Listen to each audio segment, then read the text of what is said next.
Lembu Suro berwujud raksasa berkepala sapi atau lembu. Karena kesaktiannya, dia diangkat menjadi patih negara Goa Kiskenda di bawah pemerintahan Prabu Maesa Suro, raksasa berkepala kerbau. Ia mempunyai saudara seperguruan bernama Dirada Suro, berwujud raksasa berkepala gajah. Oleh Prabu Maesa Suro, patih Lembu Suro ditugaskan pergi ke Suralaya untuk melamar Dewi Taraf, putri Sang Hyang Indra dengan Dewi Wiyati. Ia pergi disertai Dirodo Suro. Ketika lamarannya ditolak oleh Batara Guru, dengan wewenang yang diberikan rajanya, Lembu Suro dan Dirodo Suro mengamuk di Suralaya dan berhasil mengalahkan para dewa. Batara Guru kemudian menugaskan Batara Narada turun ke Arcapada, meminta bantuan Sugriwo, putra Resi Gotama dengan Dewi Windradi yang saat itu sedang bertapa ngijang di hutan Sunyapringgo.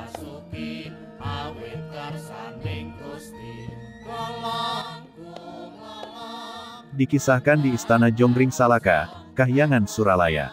Raja Tribuana, Batara Guru tengah menggelar sidang paripurna para dewa. Dalam sidang tersebut, Sang Hyang Guru membicarakan perihal ancaman Prabu Maesasura, Raja Siluman Negara Goa Kiskenda yang telah ditolak lamarannya atas Dewi Taraf, putri Batara Indra yang bersemayam di Kahyangan Kaindran. Sabda Sang Hyang Girinata didampar kencana mercupunda.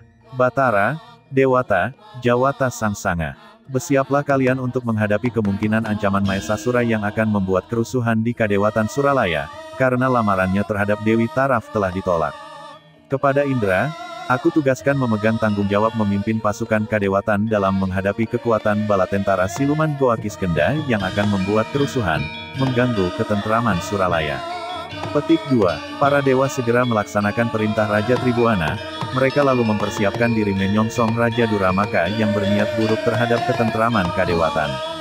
Batara Narada, Batara Bayu, dan Batara Brahma ikut serta mendampingi Batara Indra. Gebyar jagat pramudita, bumi gonjang-ganjing, langit kelap-kelap. Tiba-tiba Candra di muka menggelegar memuntahkan lahar panasnya. Asap hitam gimbalnya menggumpal di angkasa, menaungi Kahyangan Suralaya, sebagai tanda akan terjadi huru-hara di Kahyangan.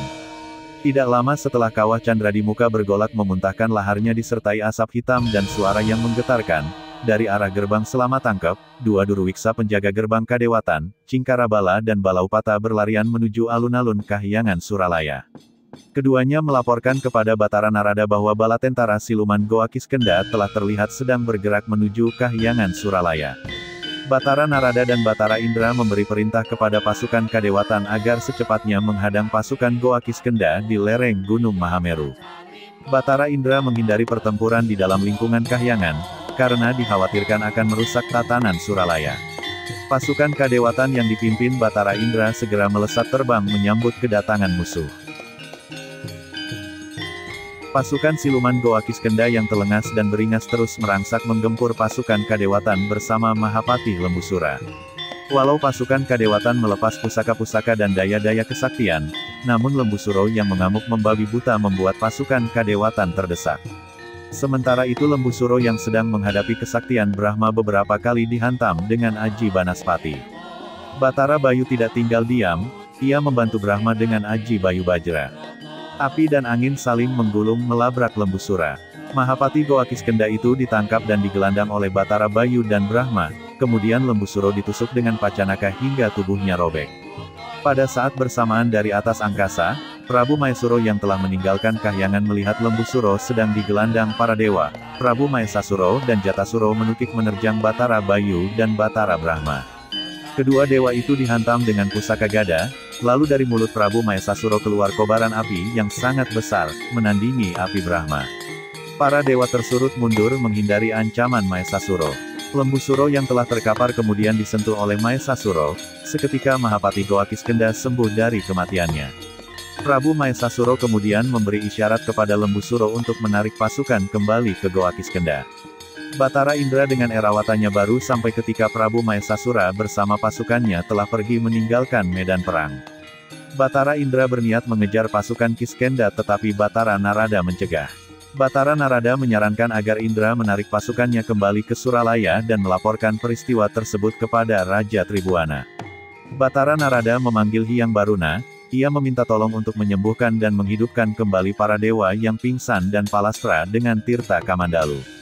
Merasa kewalahan menghadapi Mahesasura dan Lembusura, Batara Guru dan Batara Narada turun ke Arcapada mencari jago dewa yang dapat mengalahkan Prabu Mahesasura dan Lembusura. Singkat cerita, Batara Guru dan Batara Narada melanjutkan perjalanan ke hutan Sunyapringga menemui Subali yang sedang bertapa ngalong di sebuah pohon besar. Subali dibangunkan dan diajak menemui Sugriwa. Mereka akhirnya bertemu dengan Sugriwa. Batara Guru menitahkan kepada Subali dan Sugriwa untuk menyelamatkan Dewi Taraf yang diculik Prabu Mahesasura dan Lembusura. Dan jika berhasil, akan diberi hadiah Dewi Taraf untuk diperistri. Setelah memberikan pesan Batara Guru dan Batara Narada kembali ke Kahyangan.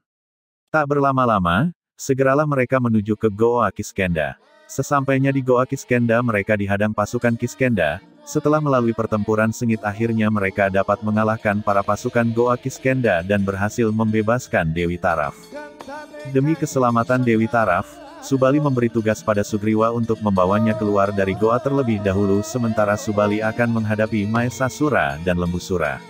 Subali gundah hatinya di dalam hati ia tidak yakin mereka bisa mengalahkan Prabu Mahesasura dan Lembusura, sedangkan para dewa saja tidak sanggup untuk mengalahkannya.